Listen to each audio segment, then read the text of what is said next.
masih bersama di tengah kita.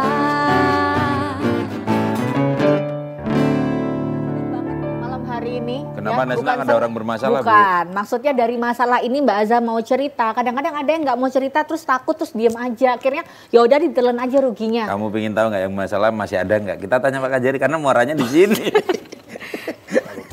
Tapi mudah-mudahan yang lainnya jadi lebih pintar, jadi tahu langkah-langkah apa yang harus dilakukan kalau terkena kasus-kasus seperti ini. Mungkin ini untuk closing statementnya bisa mungkin kasih saran juga supaya tidak terjerat kasus mafia tanah. Mungkin dari Mbak Aza dulu nih. Mungkin singkat-singkat karena kita berlima sih. Baik, kalau saya sih berharapnya penegak hukum benar-benar berpihak pada kebenaran ya, berpihak berlaku adil kepada masyarakat siapa saja. Jangan sampai terjadi apa yang saya alami ketika saya sudah punya bukti kuat, fisik sudah dalam penguasaan ahli waris, tetapi ada orang asing dari planet mana saya nggak tahu tiba-tiba muncul mengklaim sebagian dari tanah itu melalui jalur petun dimenangkan begitu. Dan setelah itu putusan dari petun itu menjadi senjata buat dia untuk menekan lurah, untuk mengajukan gugatan ke pengadilan negeri dan sebagainya. Nah, semoga setelah ini tidak ada lagi yang mengalami seperti saya. Oke, amin. Kita ke Bapak Abdul Malik, silakan Pak. Iya, kami memang jujur aja dengan ilmunya dari dia itu mengajukan gugatan di pengadilan negeri itu. Dasar kita melaporkan, ya itu memberikan keterangan palsu dalam surat itu. Bukti itu yang kita buat karena dia sudah terjerat, kami istilahnya. Ya kami minta nanti hakim yang menangani perkara ini. Karena tugas saya sudah diambil alih oleh pihak kejaksaan, nanti Mbak Asa tolong nanti apa katakan Pak Kajari disupport data-datanya semuanya.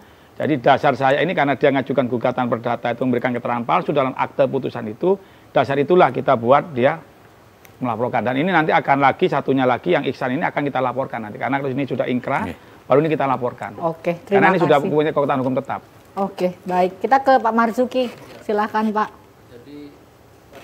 Pada umumnya terhadap pemilik tanah khususnya tolong tanda bukti hak baik sertifikat maupun apapun alas hak yang dipunya pelihara, jaga baik-baik, jangan sampai jatuh pada orang yang tidak berhak. Betul. Kemudian yang kedua fisik, ya fisik harus selalu terpelihara, dijaga, kalau tanah garapan digarap sendiri, tanah sawah dikerjakan sendiri. Dan kemudian yang paling penting adalah tanda batas harus jelas. Kemudian bila perlu pasang papan nama di lokasi. Oke. Untuk yang para pembeli terkait dengan tanah-tanah pengembang maupun kaplingan ya semoga dengan harapan jangan sampai masyarakat ini tertipu, maka harus hati-hati. Cek dan dicek. Cek dan dicek harus dilakukan ya.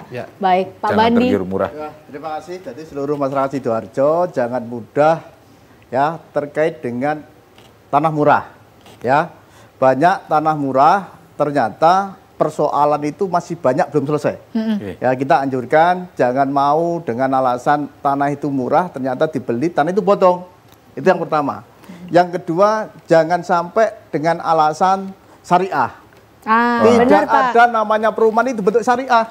Ya, apapun embel-embelnya, ya terutama syariah dan lain, tidak ada perumahan syariah karena saya juga sebagai pengembang. Ya, terus yang kedua, gimana percepatan persoalan untuk Sidoarjo selesai? Kita gimana tingkatkan PTSL? Kalau PTSL ini kita tingkatkan, saya yakin persoalan di Sidoarjo terkait legalitas tanah selesai. Terus yang kedua, gimana BHDP ini kita bebaskan. Biarkan nanti mengangkat persoalan yang kemarin ada merah dan lain, ini selesai. Nanti saya kepingin persoalan Sidoarjo selesai, ada komitmen antara pemerintah daerah dengan BPN sebagai percepatan PTSL yang dilakukan oleh pemerintah daerah, yaitu satu, percepatan PTSL, yang kedua, BHDP harus kita hapus, biarkan nanti masyarakat berlomba-lomba, sahabat-sahabat kepala desa juga semuanya ikut berpartisipasi untuk menyelesaikan PTSL. Kalau itu dilakukan, saya yakin Sidoarjo akan selesai persoalan masalah konflik tanah. Amin. Mudah-mudahan diberikan kelancaran Pak Bandi ya. Dan kita beralih ke Pak Muhdor di sini Pak. Ya. Itu terkait statement terakhir ya. Ya, jadi kepada masyarakat kalau mau beli tanah yang transaksi tanah yang bukan pengembang, ya ceklah di kelurahan, di desa, kan ada riwayat tanah di situ. Cek juga di BPN. Kemudian kalau mau ada transaksi tanah juga di notaris, jual belinya harus hadir semua, jangan salah satu tidak hadir nanti di belakang hari bermasalah. Iya. Kemudian yang kedua terkait dengan perumahan, transaksi beli dengan perumahan, harus hati-hati juga dicek mengenai proses peralihan haknya selesai atau belum. Karena kalau belum selesai, ya penjualnya memang dia kena pidana.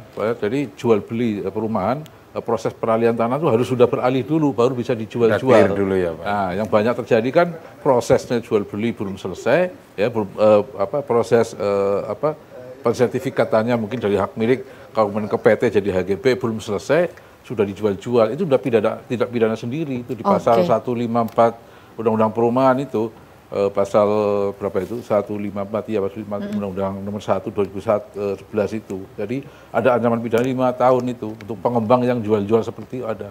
Dan kita sudah ada beberapa kasus di tahun 2021 ada 3 kasus yang terkait dengan jual-beli perumahan yang kayak tadi itu yang belum selesai peralihan haknya. Otomatis kalau peralihan haknya belum selesai kan izin lokasi apa juga belum ada semua, udah belum bisa jalan ya, Pak. Ada. Kemudian 2022 ini ada lagi kasus 5 yang tersangkanya 4 orang ini kasusnya 4 SPDP ini 1 sudah putus dan 3 SPDP orangnya sama pelakunya. Aduh, Dengan korban serem itu ya, Pak. menurut informasi ini masih SPDP ya, korbannya itu ada 1.500-an. Baik, Yang baik. melaporkan tuh ada 30 orang. Ini bisa Baik. satu acara lagi nih, satu. Benar, benar. Itu. Tapi kita ingin mengucapkan terima kasih banyak untuk Bapak Ibu, Pak. Terima kasih Iya, banyak iya, ya. sama-sama. Mungkin kalau untuk ada kasus lagi pengen diceritain boleh Pak ya, nanti di segmen selanjutnya hukum di tengah kita Oke, ya. secara khusus. Terima kasih banyak informasinya, Bu Aza juga terima kasih banyak sudah mau cerita, berbagi, akhirnya menambah informasi untuk kita. Kuncinya ada tadi, berani. Kalau berani merasa dan benar mau berani. bertanya. Mau bertanya, cek dan recheck itu yang paling penting. Baiklah, akhir kata saya Irina Koto pamit. Saya belum antara pamit. Kita akan ketemu lagi minggu depan di Hukum di Tengah Kita. Selamat malam, selamat beristirahat.